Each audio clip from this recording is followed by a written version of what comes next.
What's up guys, welcome back to the channel, and today we are going to be looking at 5 more games that are similar to Deep Rock Galactic that if you like playing Deep Rock, you will probably like these games as well. I've done a couple other videos about the same topic going through other games that I personally like to play since being an avid fan of Deep Rock, and while all these games aren't necessarily 100% accurate to what Deep Rock's core gameplay style is like, I still think that if you enjoy playing Deep Rock, you will enjoy at least checking out or picking up these games. Keep in mind that this video is not sponsored or endorsed by any of these particular games. I just really like them and think that they are good fits. And if you guys know of any other games that you think would fit the bill, let me know down in the comments below. But without further ado, let's go through 5 more games that are similar to Deep Rock Galactic that you would probably like to pick up and play as well. So first, before we go into the actual games themselves, let's talk about the tools and metrics as to how I am determining that these games are similar to Deep Rock, as well as the standards that I am using to compare them. First, I am choosing games that are primarily co-op centered, meaning that they are best played with a group of friends and have different and unique ways that you and your friends can kit yourselves out, so that way you can all work together very well to complete whatever the objective is. Second, I'm choosing games that have little to no PvP aspects whatsoever and very little competition. In my personal opinion, PvE games and co-op games are more fun than the hyper sweaty competitive titles, and none of these games really focus too much on PvP. Some of them might have some PvP modes in them, but you can just choose not to play them if you don't want to. They're not forced. And then lastly, I'm choosing games that are relatively easy to get into, or at least to understand, and have a generally low barrier of entry to get into. So with all that out of the way, let's get into the actual list. So first, I actually have an honorable mention before I get into the actual games themselves, with a game called Jump Ship. Now, the reason why I'm calling this an honorable mention is because the game is not actually out yet, and I haven't played it myself, but it is one that I have been following for quite a long time. Similar to Deep Rock, it is a co-op mission-based FPS where you and 4 friends get to go through different missions.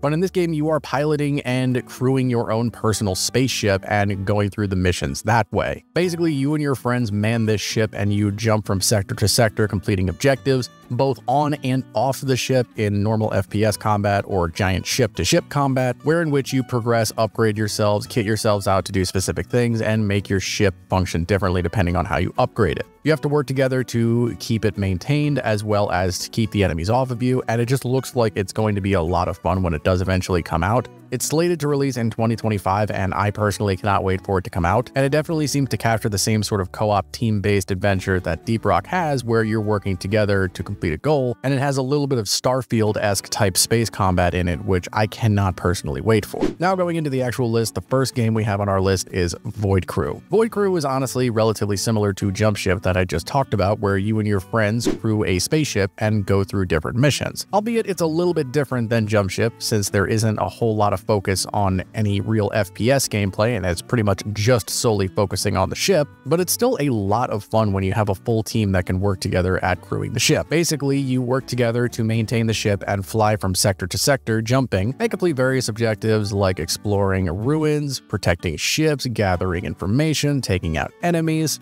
And you have ways that you can kit yourself out to do different things. Somebody can be the gunner expert, who is great at manning the weaponry of the ship. Somebody can kit themselves out to be a pilot, which is great at flying the ship and maneuvering it. You can have somebody be the engineer, who's great at maintaining it and repairing the ship whenever it gets hurt. There's a lot of different ways that you can kit yourself out to be able to work with the rest of your team. And there's plenty of different types of missions / different environments or random events that can happen while you're out patrolling space. And there are plenty of ways that you can customize yourself, and the game doesn't necessarily take itself super seriously. It has a lot of humor in it, similar to Deep Rock, which I think people will very much enjoy. And it almost feels kind of like Sea of Thieves in space to a degree, except for obviously without the PvP, which is, in my opinion, a big plus. So if you and your friends want to pilot a ship and fly around space completing objectives, this isn't a bad game to pick up. The second game on our list is Warhammer 40k Space Marine 2. Now, I know a lot of this might just be because the game just came out recently this year, but my goodness, is Space Marine 2 phenomenal. I made a whole video about it when it first came out, talking about the basics of Space Marine 2 and how it functions, and honestly, the game is just so much fun. If you are in any way, shape, or form a fan of Warhammer 40k, you will absolutely adore this game. Essentially, you take control of an incredibly jacked and super powerhouse space marine, and you and your friends can team up to take on objectives and go through missions, wherein which you level up and earn new gear for your classes, wherein which there are 6 of them that you can choose to play.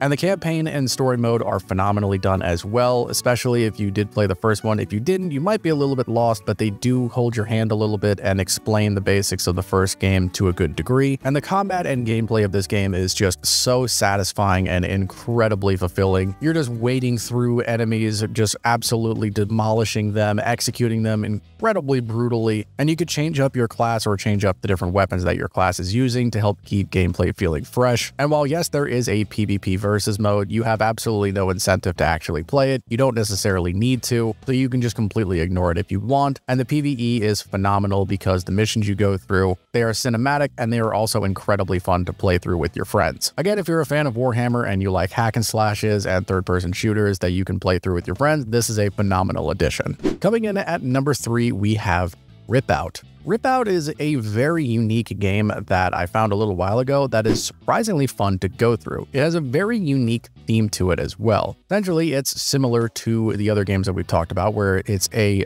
co-op horror FPS that has a little bit of roguelike elements to it. Essentially, you and your friends team up and can go through these very desolate and spooky ships, gathering loot, taking out enemies, and completing objectives before eventually leaving. Now, Rip Out has some unique mechanics and themes to it in the sense that your weapons are actually alive. Your primary weapons are these crazy parasitic monster creatures that you somehow are able to turn into weapons, and you can use these weapons to actually send them out to attack enemies for you. So you can actually sick your gun on the enemy like it's a little pet. Now, not only is this incredibly fun, it can also be very useful because throughout missions, you can find these little tiny dudes that you can actually grab using your gun to give you an extra bonus effect. Some of these might give you extra firepower in the form of turrets that are on your shoulder or a claw that you can use to grab somebody, or it can send out these exploding bugs, or they might be more utility tools like one that can heal you, one that gives you a shield. And what's more is these tiny little creatures can actually attach themselves to the enemies as well, so sometimes enemies might function differently depending on what they have. If you go up against a really tough enemy that has a shoulder-mounted turret, that can be annoying, but if you fight that same enemy that has a shield on it, that could be even worse. So it really does help to make the gameplay feel a little bit more fresh and unique every time you go through it, because enemies might have different augments on them, and in turn, you can get those augments as well. Again, it's a very unique style and theme to it, and Rip Out is definitely in a unique position compared to most other co-op roguelike FPSs, but it's still a lot of fun, and if you can get some friends together and you really like horror aspects, then this game is honestly probably good for you.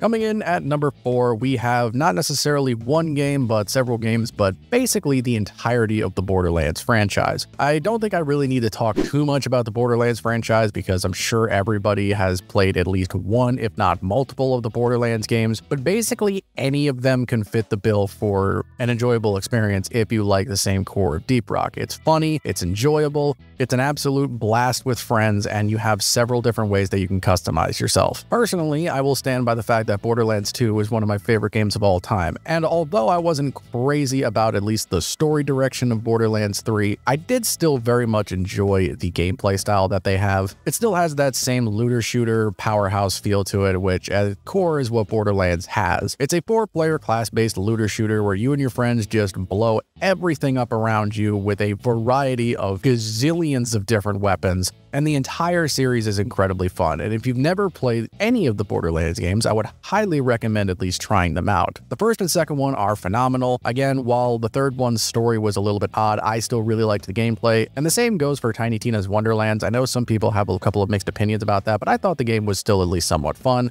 And if you've never played the Borderlands series before, I would highly recommend you try it out. And the final game we have on our list today is a game called Skur Ritual. This game came out a little while ago and flew under the radar for a lot of people, and it is a very interesting concept. It's essentially if somebody took the classic Call of Duty Zombies game and basically just made it its own standalone game, while also giving it a couple of interesting little mechanics. Skur Ritual basically functions the same way as COD Zombies. It's intense round-based zombie survival, wherein which you are basically cutting through waves of possessed monstrosities and zombies in order to survive as long as you can. Now, what makes Skur Ritual more interesting is that there is some roguelike elements to it. While you could just try to survive for as long as you want, like the classic round-based zombie games, each map actually does have its own set of Easter eggs as well as a story that you can actually go through. You can actually complete each individual map, which makes it interesting because it then poses a bit of a different gameplay style than the normal zombie mode where you're basically just trying to survive for as long as you can.